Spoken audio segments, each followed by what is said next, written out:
તો વધુ એક પાણીની ટાંકી બની જોખમી, જ્યાં વલસાડમાં નવનિર્માણ ટાંકીનો સ્લેબ પડ્યો છે અને બનતા પહેલા જ ટાંકીનો સ્લેબ ધડાકાભેર તૂટ્યો હતો. ધડાકાભેર સ્ટ્રક્ચર તૂટી પડ્યાના લાઈવ સીસીટીવી પણ સામે આવ્યા છે. ટાંકીના નિર્માણમાં ભ્રષ્ટાચારના પુરાવા સામે આવ્યા અને ઘટનાને લઈને વિસ્તારમાં ભયનો માહોલ જોવા મળી રહ્યો છે. આ ટાંકી પણ જયંતિ પટેલે જ બનાવી હતી. જયંતિ સુપર કન્સ્ટ્રક્શન કંપનીએ જ આ ટાંકી બનાવી છે અને ટાંકી બાબતે જીયુડીસીના અધિકારી પર પગલાં ભરવામાં આવશે.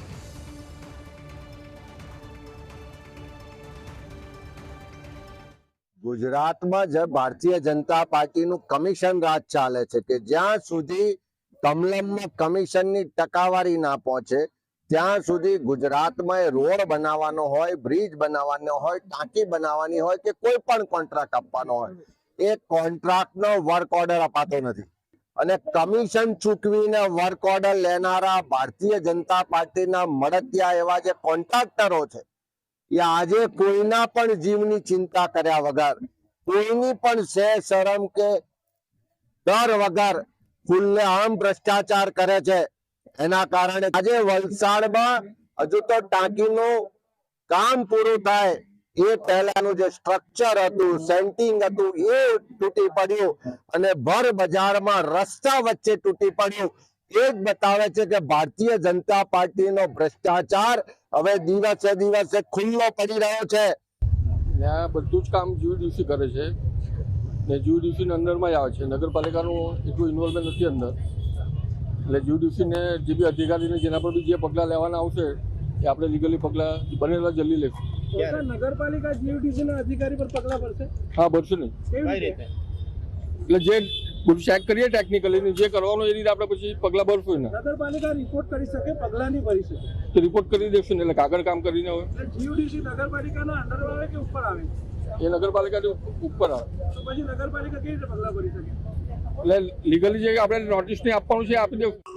સુરત બહાર વલસાડમાં પણ ભ્રષ્ટાચારની જે ટાંકી છે એ સામે આવી છે. નવનિર્માણધીન ટાંકીનું જે સ્ટ્રક્ચર છે એ ધરાશાયી થયું છે. હાલ જે ટાંકીનો જે સ્લેબ છે ધરાશાયી થયા બાદ એની જે કામગીરી છે કરવામાં આવી રહી છે. ઘટના બનતાની સાથે જ વલસાડ પોલીસનો જે કાફલો છે એ ઘટના સ્થળે આવી પહોંચ્યો હતો. તો સાથે જ જે સુરતના અંદર ટાંકી બની છે એ જ ટાંકીના જે કોન્ટ્રાક્ટર છે તેઓને આ ટાંકી આપવાની હાલ વાત સામે આવી રહી છે. તો આપને દ્રશ્યોના અંદર બતાવવા માંગીશ જે પ્રમાણે હાલ નવનિર્માણધીન જે ટાંકી બની રહી છે એની બાજુમાં જ એક એવી પણ ટાંકી છે જે વર્ષો જૂની આ ટાંકી છે, જેને બનાવવા માટે 40 થી 50 વર્ષ જૂની આ ટાંકી હશે. અને હાલ જે પ્રમાણેની જે ટાંકી બની રહી હતી એ નવનિર્માણધીન હતી, તેનો જે સ્લેબ જે છે એ ધરાશયી થયો છે. વલસાડ કોંગ્રેસ દ્વારા હાલ અહીં ધરણા પ્રદર્શન કરવામાં આવી રહ્યા છે. બેન, કઈ રીતના ધરણા પ્રદર્શન શા માટે કરવામાં આવી રહ્યા છે અને જે પાણીની ટાંકીનો સ્લેબ ધરાશયી થયો છે શું લાગી રહ્યું છે, કઈ રીતનો અંદર ભ્રષ્ટાચાર થયો છે? પેલી ટાંકી તમને દેખાય છે ને, એ જૂની સરકારની ટાંકી છે અને આ નવનિર્માણ ટાંકી છે. હજુ બની નથી, હજુ અંદર પાણી નથી ભરાયું તો બી ઉપર જોવો તમે કે એના કોપડા ખરે છે. આ ભ્રષ્ટાચારનો ઉમદા નમૂનો છે. મારે વિકાસ એટલો બધો ગાંડો થયો છે, એટલો બધો ગાંડો થયો છે કે પાણીની ટાંકી ઉપરથી પડે છે, ઓવરબ્રિજ કે બ્રિજ પરથી પડે છે. આટલો બધો વિકાસ ગાંડો થયો છે. એટલે આપના માધ્યમથી એટલું કહેવા માંગુ છું કે પ્રજાને બી એક વિનંતી છે, તમે વિરોધ પક્ષ રાખેલો નથી, વિરોધ પક્ષ રાખો અથવા સરકાર બદલો.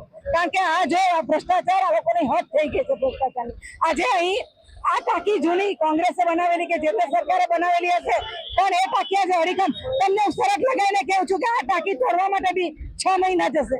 આ લોકોના જો ઘંટા 6 મહિનાની ને તૂટી ગઈ, આ તો તોડતા તમને 6 મહિના થાય. આટલો બધો ભ્રષ્ટાચાર છે. હું આપના માધ્યમથી એક વિનંતી કરું છું કે આ ભ્રષ્ટાચારી સરકારને હવે ઘરે બેસાડવાનો વારો આવ્યો છે. બીજું કે સરકારી અધિકારીઓ છે એ જે તે વિરોધ કરવા આવે એને કોલર પકડીને ખેંચવાની વાત કરે છે. એમને પણ એક જણાવી દેવા માંગુ છું, સરકાર તો આવે ને જાય છે. સરકાર આજે કોંગ્રેસની બી 70 વર્ષ સરકાર રહી અને હવે ભાજપની છે, ત્યાર પછી કોઈ બીજી બી આવશે તો અધિકારીઓ તો તમારી સત્તા ત્યાં ને તમે તમારી નોકરી ત્યાં ને ત્યાં જ રહેશે. એટલે એટલું વિચારીને કરજો.